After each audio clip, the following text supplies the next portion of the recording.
CSBIS అకాడమీలో IAS IPS coaching అనేది ఈ జూన్ 7వ తారీఖు నుంచి మొదలవుతోంది.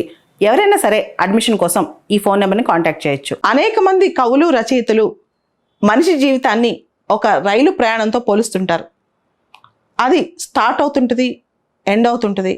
ఈ ప్రస్థానంలో ఎన్నో జరుగుతుంటాయి, ఎంతోమంది వస్తుంటారు. అయితే కొన్ని సందర్భాల్లో మనిషి అనేవాడు చాలా వల్నరబుల్గా మారిపోతుంటారు. అనేక అంశాల్లో రకరకాల సంఘటనల వల్ల, రకరకాల వ్యక్తుల వల్ల బలహీనంగా మారిపోతుంటారు.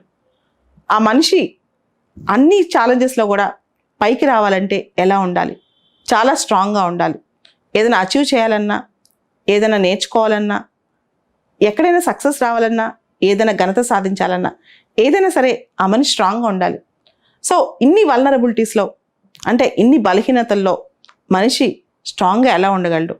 ఒక్కటే, మనిషి తనతో తను చాలా హార్డ్గా ఉండాలి, తనతో తను చాలా కఠినంగా ఉండాలి. సాధారణంగా మనం అనుకుంటూ ఉంటాం, అందరూ కఠినంగా ఉండాలి, మనం చాలా లిబరల్గా మెత్తగా ఉండాలని. అది కాదు. మనతో మనం కఠినంగా ఉండాలి, ఇతరులతో మనం కఠినంగా ఉంటాం కాదు. మనతో మనం చాలా డిసిప్లైన్డ్గా, హార్ష్గా ఉండాలన్నమాట. మనల్ని మనం హార్ష్గానే ట్రీట్ చేసుకోవాలి.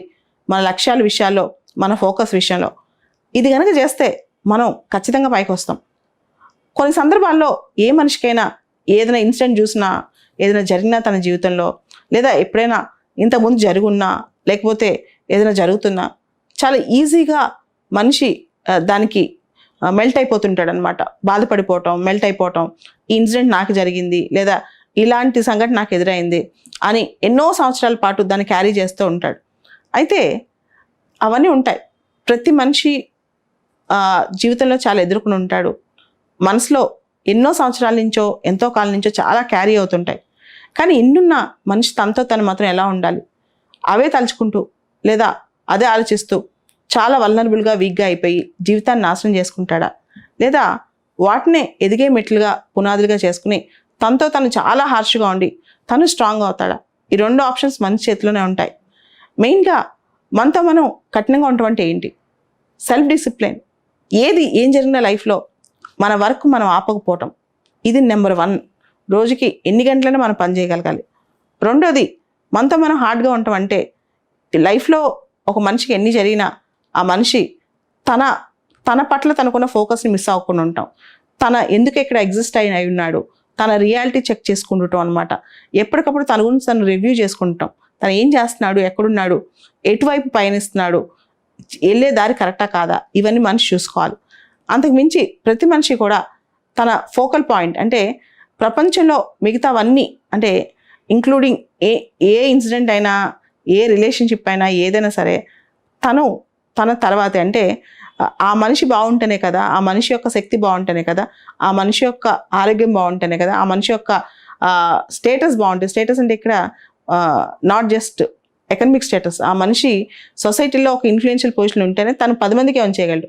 అలా కాకుండా తనే వీకేడ్ అనుకోండి, అన్ని బలహీనతల వల్ల, అన్ని వల్నరబిలిటీస్ వల్ల ఆ మనిషిని ఎవరు లెక్క కూడా చేయరు, తను అనుకున్న మంచి కూడా చేయలేడు అనమాట. కాబట్టి ఫస్ట్ ప్రతి మనిషి నేర్చుకోవాల్సింది ఏంటంటే తనతో తను చాలా కసిగా ఉండాలి. తన మీద తను చాలా డిసిప్లైన్గా తనే ఆ సెట్లో పెట్టుకోవాలన్నమాట. ఆ డిసిప్లైన్ మైండ్ సెట్లో, ఆ స్టాండర్డ్స్లో పెట్టుకోవాలి. అలా చేస్తే మనం ఏ రంగంలోకి వెళ్ళినా within no time success అయిపోతాం. అలా కాకుండా ప్రతిదానికి మెల్ట్ అయిపోతూ, ప్రతిదానికి వల్నరబుల్ అయిపోతూ, ప్రతిదానికి సెన్సిటివ్గా ఆలోచిస్తూ ఉంటే మాత్రం కష్టం. సో ఇది ఎన్ని చేసినా సరే ఆ డిసిప్లైన్కి, ఆ గోల్కి, ప్రతిదానికి ఒక టైం బౌండ్నెస్ పెట్టుకోవాలి. కాల పరిమితి ఒకటి పెట్టుకోవాలన్నమాట. ఆ కాల పరిమితితో మనతో మనం డిసిప్లిన్ చేసుకుంటూ, మనకి మనం చెప్పుకుంటూ, మనకి మనం ఆటో సజెషన్స్ ఇస్తూ ముందుకెళ్తే మనం ఏదనుకుంటే అది అంతకంటే ఎక్కువ సాధించగలం. సిఎస్బిఐఎస్ అకాడమీలో ఐఏఎస్ ఐపీఎస్ కోచింగ్ అనేది ఈ జూన్ 7వ తారీఖు నుంచి మొదలవుతోంది. ఎవరైనా సరే అడ్మిషన్ కోసం ఈ ఫోన్ నెంబర్ని కాంటాక్ట్ చేయొచ్చు.